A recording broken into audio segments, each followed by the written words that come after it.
केस note. अवैधरित्या अग्निशस्त्र व काडतूस जवळ बाळगणाऱ्या इसमास केले जेरबंद.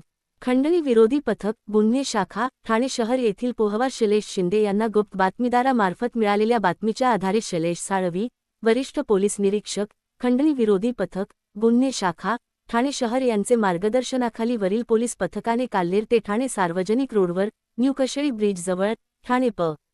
या ठिकाणी सापळा रचून आरोपी मोगेश सुनील म्हात्रे यास ताब्यात घेऊन अंगझडती घेतली असता त्याचे कब्जात बेकायदेशीररित्या एक गावठी बनावटीचे पिस्टल व एक जिवंत काडतूस असे 30,200 रुपये किंमतीचा माल मिळून आला आहे.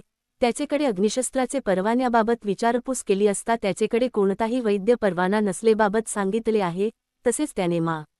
पोलीस सह आयुक्त ठाणे शहर यांचेकडील मनाई आदेश 9/2026 दिनांक 30 एप्रिल 2026 अन्वये दिनांक 5 मे 2026 रोजी 00:01 वाजता ते दिनांक 19 मे 2026 रोजी रात्री 12 वाजता पावेतो मनाई आदेश भंग केल्याने त्याचे विरुद्ध कापूरबावडी पोलीस स्टेशन गुन्हा दाखल करण्यात आला आहे.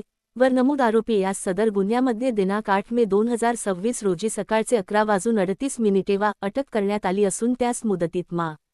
न्यायालय, ठाणे येथे हजर केले असता मा. न्यायालय, ठाणे यांनी त्याची दिनांक 12 मे 2026 रोजी पोलीस कोठडी रिमांड मंजूर केली आहे.